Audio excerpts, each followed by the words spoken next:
नमस्कार साथियों, स्वागत है आप लोगों का गुरुकुल स्टडी अड्डा में। साथियों, आज मैं आप लोगों के लिए कक्षा 7 हिंदी का प्रश्न अभ्यास तथा भाषा की बात लेकर के आया हूँ। तो आज का हमारा पाठ है 13। पाठ का नाम है जिसके हम मामा हैं। तो चलिए इसका अभ्यास प्रश्न देख लीजिए। तो यहाँ देख लीजिए साथियों, पहला प्रश्न है, व्यंग में मामा जी और मुन्ना किसके किसके लिए प्रयोग किया गया है। तो इसका अर्थ यहाँ आंसर देख लीजिए। वह शब्द मामा जी लेखक के लिए, वह मुन्ना स्टेशन पर मिलने वाले लड़के के लिए प्रयोग किया गया है। दूसरा प्रश्न, भारतीय नागरिक और भारतीय वोटर के नाते हमारी कैसी स्थिति है। आंसर देखिए, लेखक तौलिया लपेटे इधर से उधर दौड़ते रहे पर मुन्ना नहीं मिला। भारतीय नागरिक और भारतीय वोटर के नाते यही स्थिति हमारी है। चुनाव के बाद एमएलए और एमपी वोटर की तरफ लौटकर नहीं देखते। एक बार फिर सुनिए, लेखक तौलिया लपेटे इधर से उधर दौड़ते रहे पर मुन्ना नहीं मिला। भारतीय नागरिक और भारतीय वोटर के नाते यही स्थिति हमारी है। चुनाव के बाद एमएलए और एमपी वोटर की तरफ लौटकर नहीं देखते। अब आप अगला प्रश्न देख लीजिए। यहाँ तीसरा प्रश्न है, बाहर निकले तो सामान भी गायब, लड़का भी गायब। इस वाक्य की तुलना पाठ में आए किस वाक्य से की जा सकती है। आंसर देखिए, इस वाक्य की तुलना निम्न वाक्य से की जा सकती है। जो कल आपके चरण छूता था, आपका वोट लेकर गायब हो गया।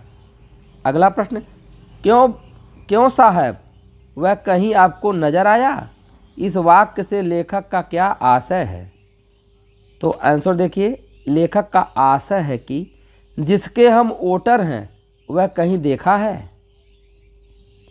भाषा की बात में देखिए, पहला प्रश्न है, नीचे दिए गए वाक्यों के रूप कोष्ठक में दिए गए निर्देशों के अनुसार बदलिए। तो यहाँ देख लीजिए, बदलना है। यहाँ देखिए ध्यान से, मैं आजकल यही हूँ, नकारात्मक। तो इसका आंसर है, मैं आजकल यहाँ नहीं हूँ। और नंबर क्या देखिए, वे तौलिया लपेटे यहाँ से वहाँ दौड़ते रहे, प्रश्नवाचक। तो इसका आंसर देखिए, क्या वे तौलिया लपेटे यहाँ से वहाँ दौड़ते रहे। और नंबर क्या देखिए, तुमने इतनी देर से मुझे नहीं पहचाने। तो यहाँ देखिए विस्मय बोधक। नंबर गया देखिए, अरे तुमने इतनी देर से मुझे नहीं पहचाने।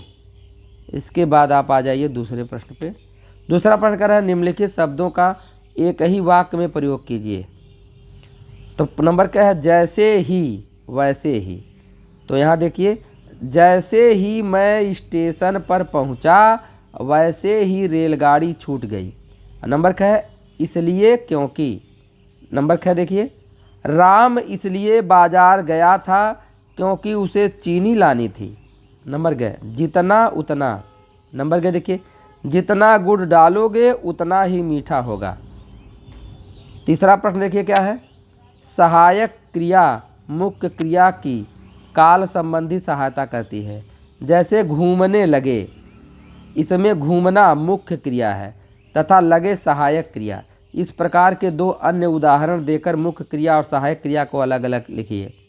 तो नंबर क्या देखिए, लड़का दौड़ने लगा, इसमें दौड़ना मुख्य क्रिया तथा लगा सहायक क्रिया है। नंबर क्या, राम पढ़ता है, इसमें पढ़ता मुख्य क्रिया और है सहायक क्रिया है। चौथा प्रश्न, वाक्य शुद्ध कीजिए। वाक्य शुद्ध करना है। तो यहाँ देखिए, पहला वाक्य है, वही जिसके मामा हैं हम।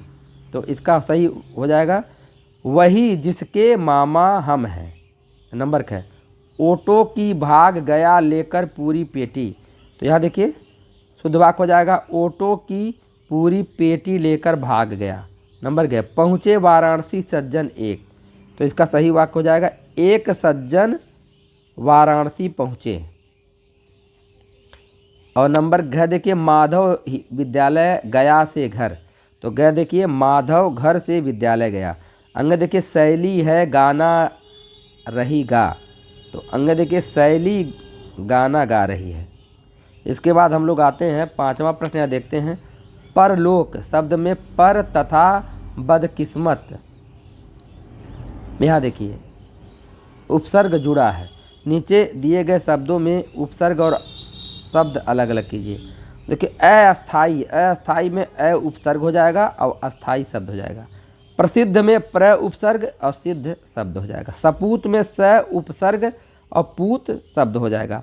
सुगम में सु उपसर्ग और गम शब्द हो जाएगा। खुशकिस्मत में खुश उपसर्ग और किस्मत शब्द हो जाएगा। खुश मिजाज में खुश उपसर्ग और मिजाज शब्द हो जाएगा। ना समझ में ना उपसर्ग और समझ शब्द हो जाएगा। गैर हाजिर में गैर उपसर्ग और हाजिर शब्द हो जाएगा। इसके बाद हम लोग 6ठा प्रश्न देखते हैं, क्या कह रहा है कि इस पाठ के आधार पर आप भी 2 प्रश्न बनाइए। तो पहला प्रश्न है, मामा जी कौन से शहर में घूमने आए। नंबर 2, लड़का मामा जी का क्या लेकर भाग गया था। 7वां प्रश्न, इस पाठ से मैंने सीखा। 1 नंबर का मैंने सीखा, तो इसका आंसर है मैंने इस पाठ से यह सीखा कि किसी अनजान व्यक्ति पर विश्वास नहीं करना चाहिए। नंबर ख, अब मैं करूँगा करूँगी। ख, अब मैं किसी भी व्यक्ति पर विश्वास नहीं करूँगा। इसके बाद हम लोग आते हैं इन्हें भी जाने, अर्थात राइटर के बारे में भी जान लीजिए। तो इसके राइटर शरद जोशी। शरद जोशी का जन्म 21 मई सन 1931 ईस्वी को उज्जैन मध्य प्रदेश में हुआ था। जोशी जी हिंदी के श्रेष्ठ व्यंग्यकार हैं। समाज और राजनीति की गिरावट पर आपने गहरा प्रहार किया। जोशी जी की भाषा सीधी और सरल होती है।